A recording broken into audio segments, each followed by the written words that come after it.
अल्हम्दुलिल्लाह नहमदुहु व नस्तईनुहु व नस्तगफिरुहु व नुमिनु बिही व नतवक्कलु अलैहि व नऊज़ु बिल्लाहि मिन शुरूरि अनफुसिना व मिन सय्यिआति अअमालिना मन यहदिहिल्लाहु फला मुदिल्ल लहु व मन युद्लिलहु फला हादिय लहु व नशहदु अन ला इलाहा इल्लल्लाहु वहदहु ला शरीक लहु ونشهد أن سيدنا ونبينا ومولانا محمدا عبده ورسوله بالهدى ودين الحق أرسله أما بعد فأعوذ بالله من الشيطان الرجيم بسم الله الرحمن الرحيم وما خلقت الجن والإنس إلا ليعبدون صدق الله مولانا العظيم الله رب محمد صلى عليه وسلم نحن عباد محمد صلى عليه وسلم وعلى ذويه وصحبه أبد الدهور وكرما رب اشرح لي صدري ويسر لي أمري واحلل عقدة من لساني يفقه قولي. Respected ulama kiram, my dear elders and brothers, Alhamdulillah, Allah Tabaraka wa Ta'ala has blessed us again with this day of Jumu'ah, which is already a blessed day, and at the same time during the month of Ramadan, in which each and every moment is full of barakah. As stated by Nabi Kareem sallallahu ta'ala alayhi wa sallam, Ramadan is such a blessed month that Allah Tabaraka wa Ta'ala's special mercies descend upon the believers on this month.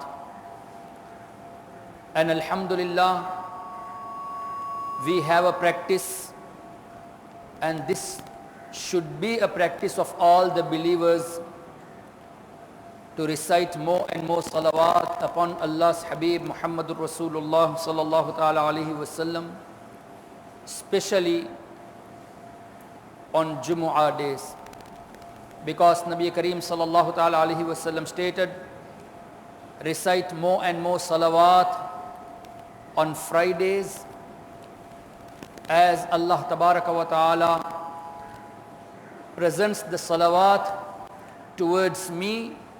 And also he stated, I hear the salawat of those people who sincerely recite salawat upon me. That means Nabi Kareem sallallahu alaihi wasallam has been granted this knowledge, this vision, that he is aware of each and every act of all the people and of all the creation. And angels, they present the salawat towards Nabi Kareem sallallahu ta'ala alayhi wasallam.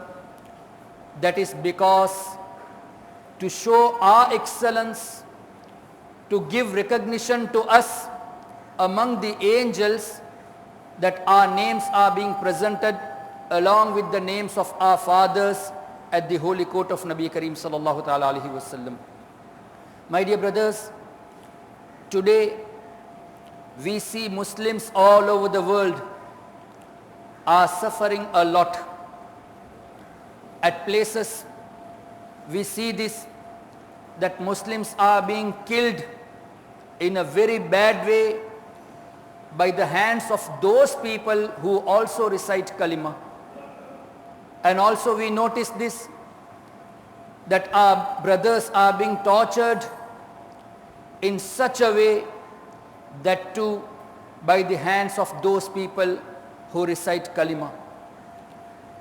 And again we see this, that there is no respect for the believers today in this society.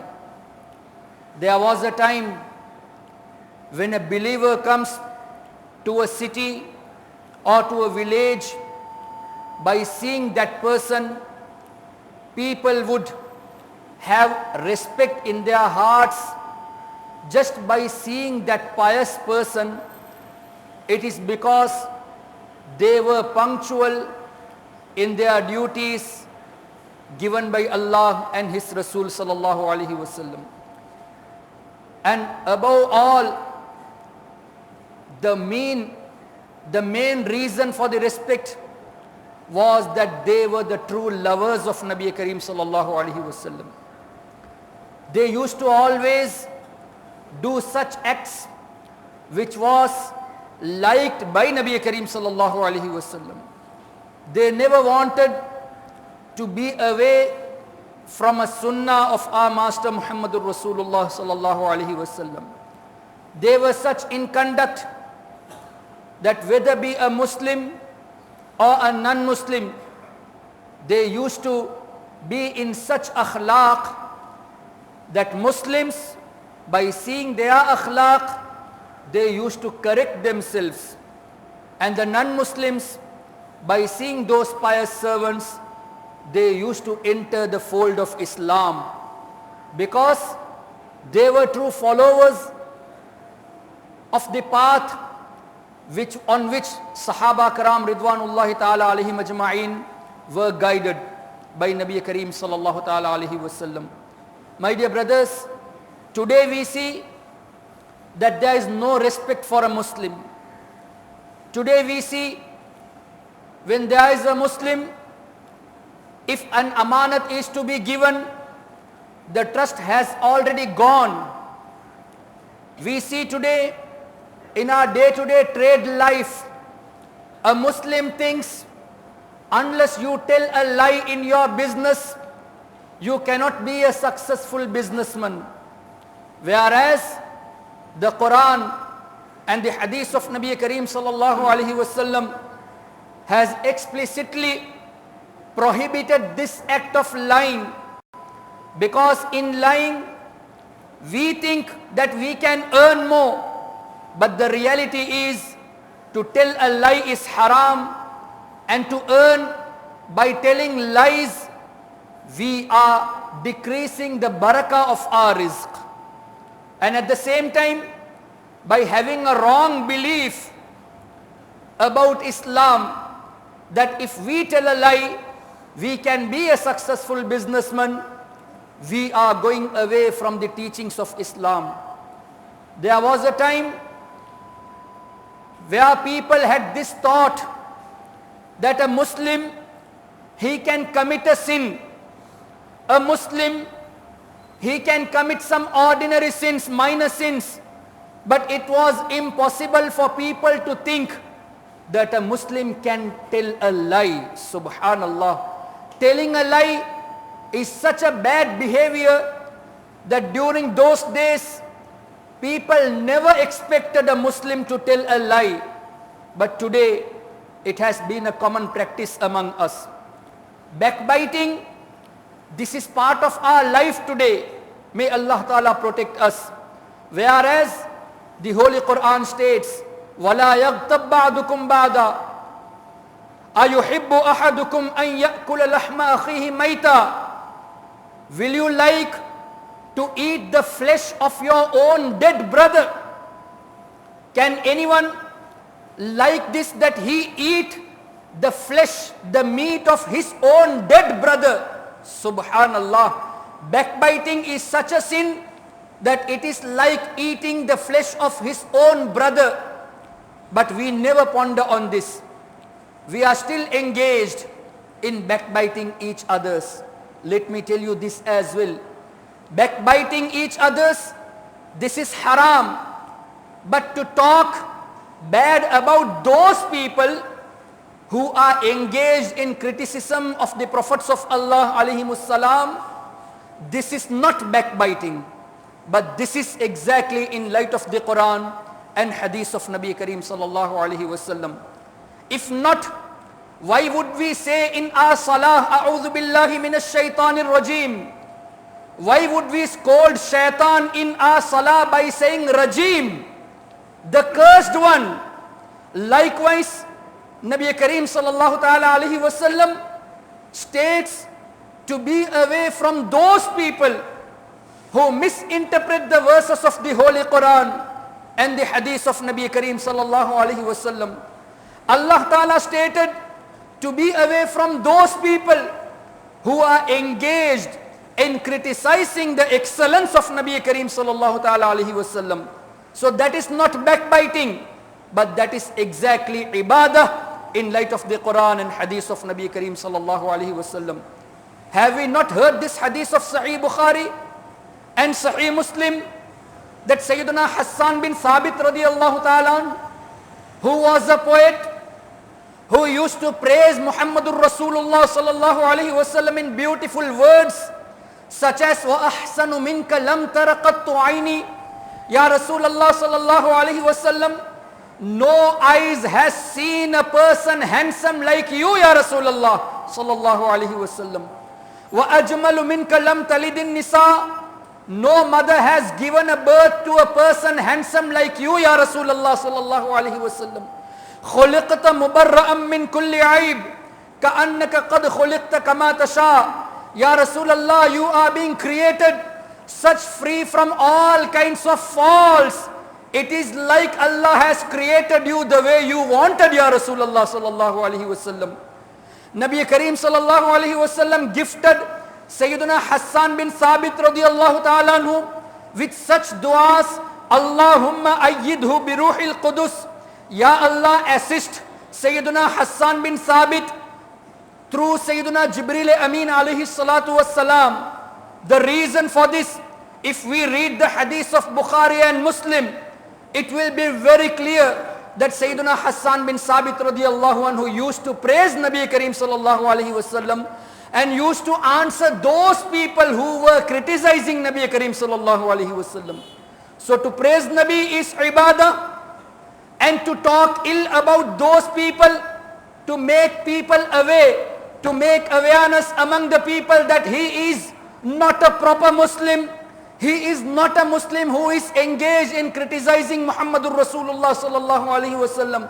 This is also an act of ibadah, and our Nabi sallallahu alaihi wasallam liked this very much, and he gifted with this dua that Ya Allah, assist, help Sayyidina Hassan bin Thabit through Sayyidina Jibreel Amin alayhi salatu wassalam.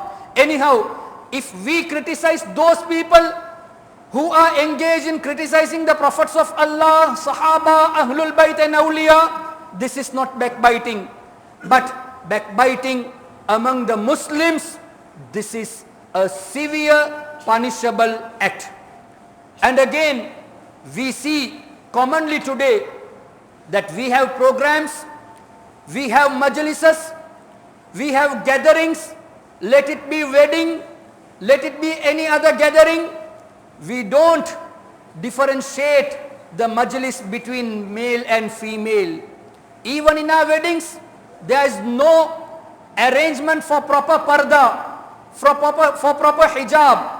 By this way, we are committing sins by having a program mingled by ladies and gents. Allahu Akbar. So by these sins, such as these acts which are made haram by Allah and His Rasul sallallahu alaihi wasallam, how can we expect the rahmat of Allah tabaraka wa ta'ala when we don't act on the orders of Allah, when we don't act on the orders of Nabi Kareem sallallahu alaihi wasallam? We never refrain from telling a lie, we never refrain from backbiting, we never refrain from jealousy, we never refrain from those acts which are made haram by Allah and His Rasul sallallahu alaihi wasallam.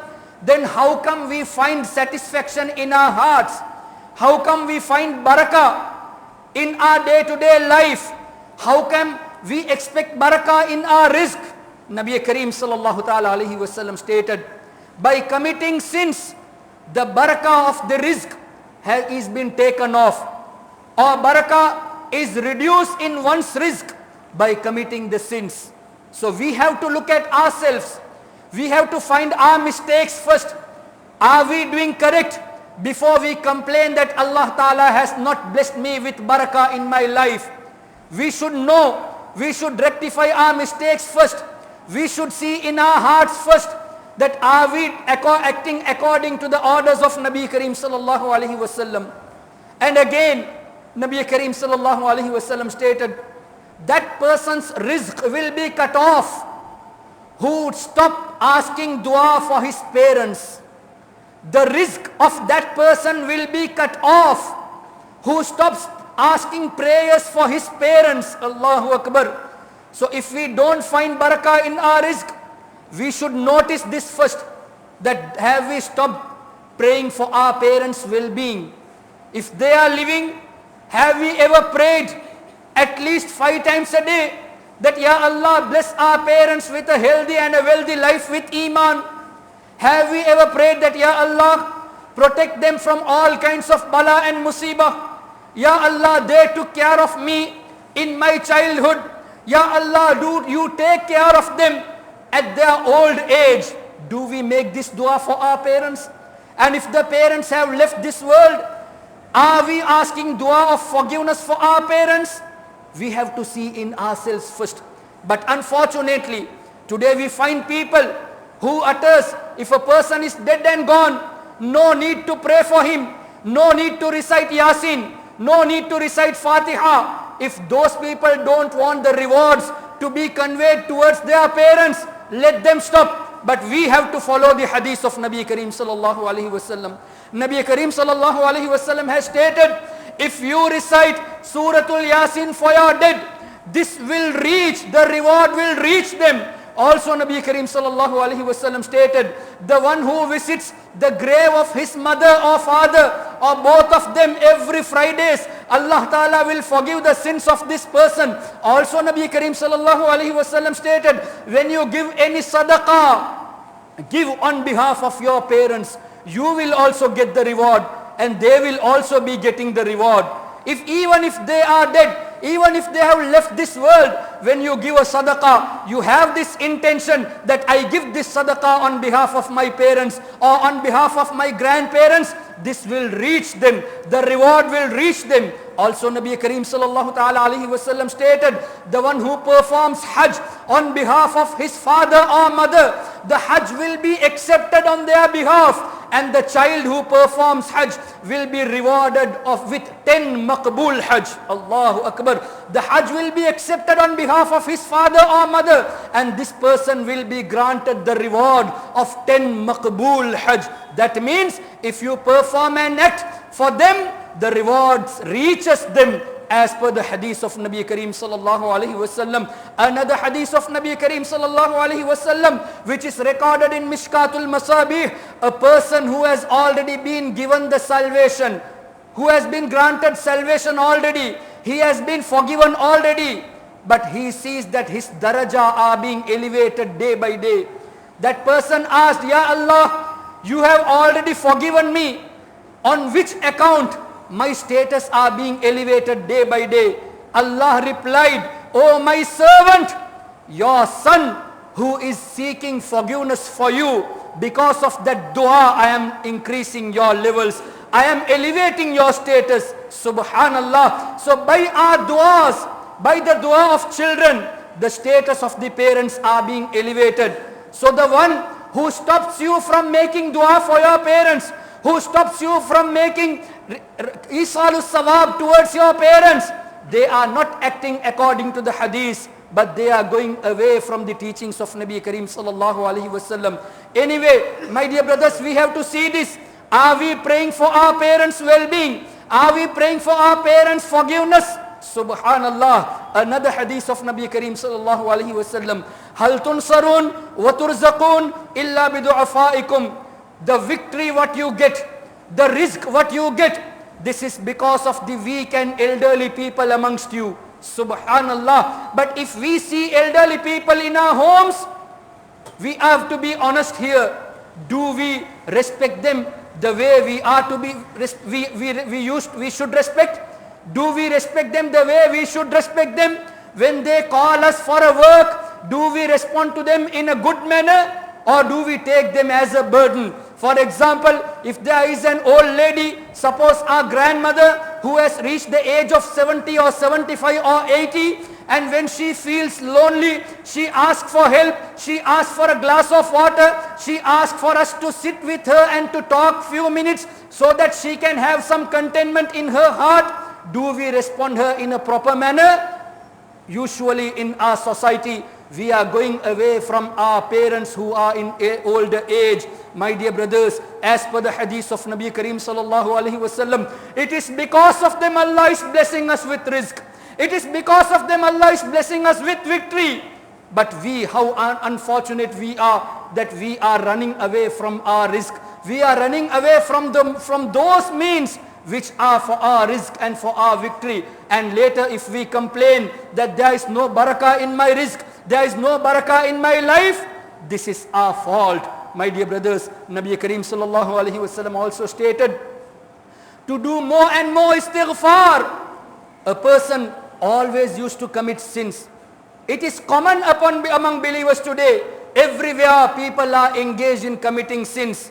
As a human being, we are committing sins. Shaitan makes us to commit sins, but we should sincerely repent towards Allah tabaraka wa ta'ala for the forgiveness of our sins in such a way that, Ya Allah, I repent from my so and so sin, and Ya Allah, protect me by committing that sin again. Nabi Kareem sallallahu alaihi wasallam stated, the one who is engaged in more and more istighfar, Allah will forgive his sins. Allah Ta'ala will keep him away from bala and musibat. Allah will keep him away from sorrows and calamities. And Allah will grant him rizq from such a place which is beyond his imagination. Allahu Akbar. For more and more istighfar, sins are forgiven.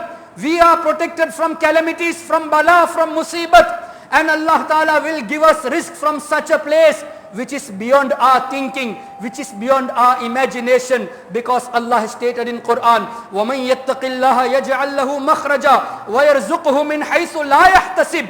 The one who fears Allah Tabaraka wa Ta'ala, Allah will grant him rizq from such a source which is beyond his imagination. Also Nabi Kareem sallallahu alaihi wasallam stated, for more and more barakah in our lives, to recite more and more salawat upon Nabi Kareem Muhammadur Rasulullah sallallahu alaihi wasallam. So my dear brothers, in short, to gain barakah in our lives and in our rizq, we should recite more salawat, we should do more istighfar, we should respect our parents, we should seek forgiveness for our parents, we should respect our elders and weak people, we should respect those old people who are unable to walk, who are unable to eat at their own, who are unable to do their works. We should support them, we should help them, and we should please them. If we please them, Allah Tabaraka wa Ta'ala will be pleased with us, because in the pleasure of the parents, there is pleasure of Allah and His Rasul sallallahu ta'ala alayhi wasallam. And even after knowing all these things, if we are still engaged in committing sins, if we are still engaged in telling lies, if we are engaged in backbiting each others, if we are engaged in jealousy, hatredness, we are asking for trouble. We are asking for the punishment from Allah Tabaraka wa Ta'ala. We are asking for the decrement in our rizq. We don't want barakah in our life. We don't need barakah in our rizq. For that reason, we are engaged in committing these major crimes. May Allah Tabaraka wa Ta'ala protect us. Also, today there is a big issue in our community. Even if you go to a club, you will find our Muslim youngsters. If you go to a place where wrong acts are being done, such as adultery, you will find our own Muslim brothers. My dear brothers and sisters, if you go for outing, for example, during the holidays, our people, they go for outing, you will find the bottle of alcohol in the hands of the Muslims. My dear brothers, if we live in this way, how can we expect barakah in our life and in our rizq? We are totally disobeying the command of Allah and His Rasul sallallahu alaihi wasallam, and then we complain that we don't have barakah in our life, we don't have barakah in our rizq. My dear brothers, and especially my dear youngsters, this is the time for us to repent. Allah Tabaraka wa Ta'ala has granted us this month. The first 10 days of this month was rahmat. Now today is the 10th day, and alhamdulillah, today is the Urs day of our mother of the believers, Sayyidah Khadijatul Kubra radiyallahu ta'ala anha. So we should pray, Ya Allah, by the barakah of the mother of the believers, by the barakah of the beloved wife of Nabi Kareem sallallahu alaihi wasallam, forgive all our sins and grant all of us to be on the right path and to be firm on the aqidah of Ahlus Sunnati wal Jama'ah. From tonight, it is the second Ashara starting, which is for Maghfirat. So we got this opportunity to seek more and more repentance from Allah towards Allah Tabaraka wa Ta'ala and get ourselves protected from all kinds of calamities. And the next 10 days is to get salvation from the hellfire. This month of Ramadan is giving us the opportunity again that this is the time, whereas we should seek forgiveness all the time. We should pray to Allah all the time. We should recite salawat all the time. But in this month of Ramadan, we have special opportunities. And if we don't make use of this opportunity, this will be our own fault. Allah has given us this chance again in this month of Ramadan. There were some people who were living in the last Ramadan, but today they are not amongst us. And we never know whether we are going to live in next Ramadan or not. So this is a great opportunity for us to seek forgiveness, to seek the pleasure of Allah, and to get the salvation from the hellfire. And for that, we should have the true love towards Nabi Kareem sallallahu alaihi wasallam. Then Allah tabaraka wa ta'ala will definitely have mercy upon us if we say, Ya Allah, by the barakah of your Habib sallallahu alaihi wasallam, by the barakah of the shafaat of your Habib sallallahu alaihi wasallam, forgive all our sins and grant all of us Jannah to be as a khadim of your Habib Muhammadur Rasulullah sallallahu ta'ala alaihi wasallam. Wa akhiru da'wana anil hamdulillahi rabbil